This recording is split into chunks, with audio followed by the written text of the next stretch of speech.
let's continue thinking about Jesus as Immanuel, God with us, by thinking about God as the God of humanity. Have you ever seen the show Undercover Boss?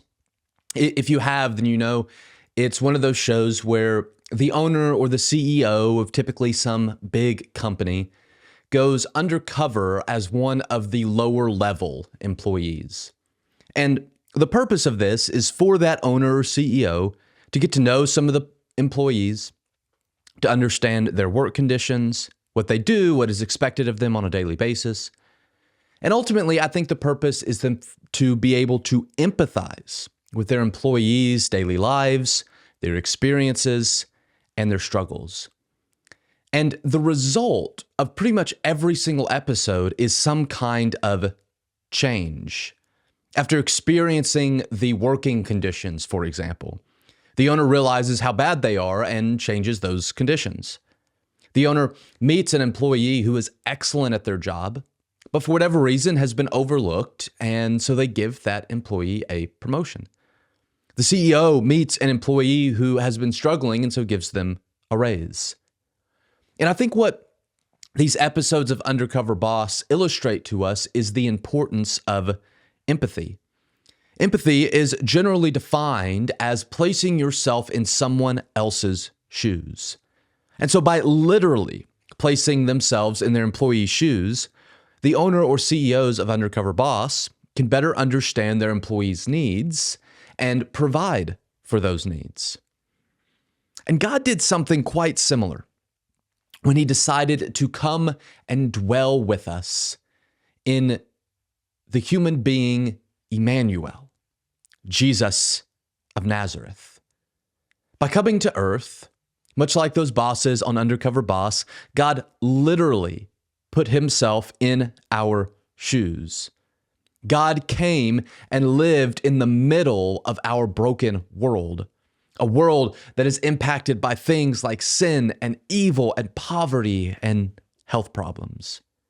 You see, before Jesus, and I think this is something important to think about, before Jesus, God merely existed outside of our broken world, though I would argue he was still indirectly affected by it.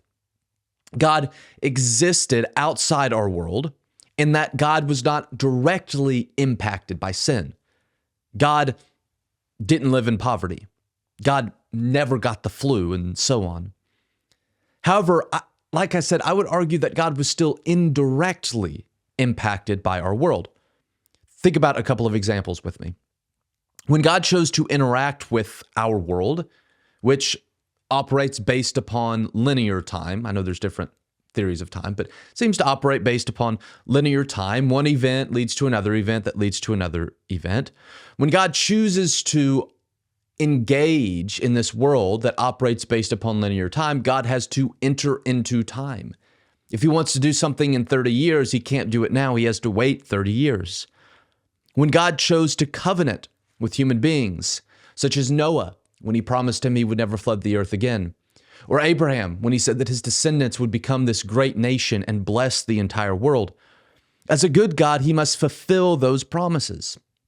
Even though Noah, Abraham, and their descendants didn't make it easy for God, God had to work with the brokenness of the descendants of Abraham to fulfill that promise to Abraham.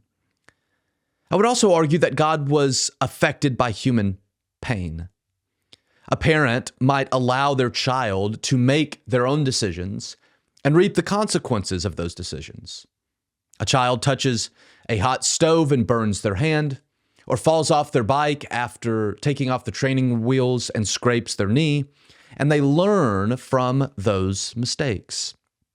While a parent might allow these things to happen, they are still affected when their child experiences pain.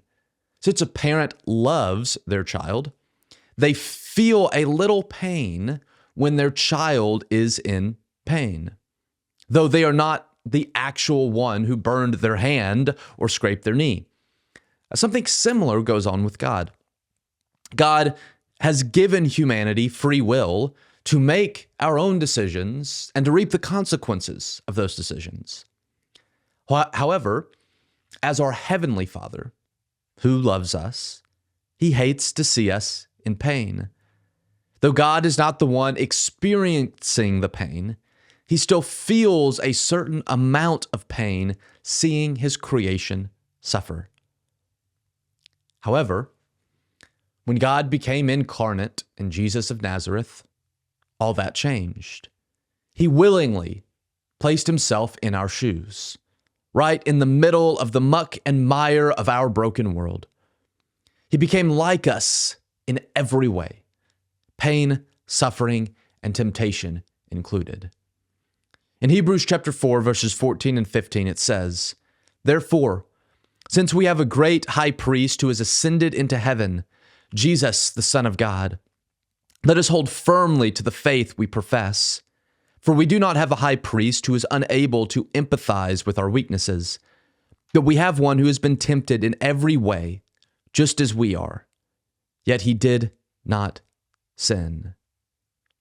Jesus, God with us, was tempted in every way that you and I are, yet he did not sin.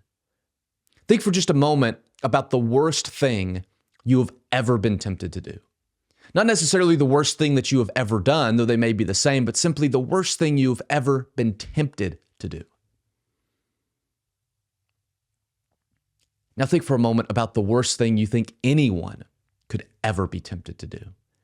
If you were ranking sin, what would be the top sin or temptation on that list?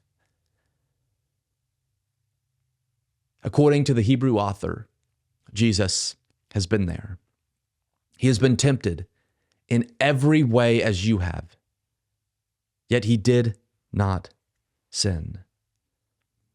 But not only was Jesus tempted by sin, but he also suffered at the hands of sin. Earlier in Hebrews, it says in Hebrews 2:18, because he, Jesus himself, was tested by what he suffered, he is able to help those who are being tested. It's for this reason that the Hebrew author said back in chapter 4 and verse 15 that Jesus is able to, quote, empathize with our weaknesses, end quote. God no longer feels our pain from a distance, but since he has placed himself in our shoes, he suffers with us. When we suffer, God is not merely like the father who hates to see his children in pain, but doesn't feel that pain himself. But God is much more like the undercover boss who understands the pain because he himself has experienced it. God is a God who suffers with his creation. And so the Hebrew author can boldly proclaim in 4:16, let us then approach God's throne of grace with confidence so that we may receive mercy and find grace to help us in our time of need.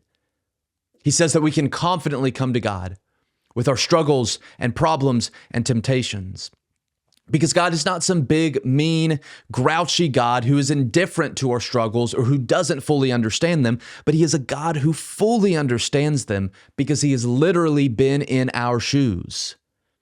God can fully empathize with us and therefore suffers alongside us.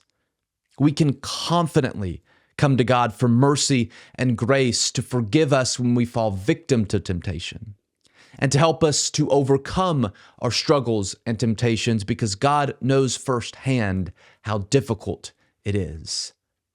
As the ancients said, he was as we are, and therefore he will help. He was not as we are, and therefore he can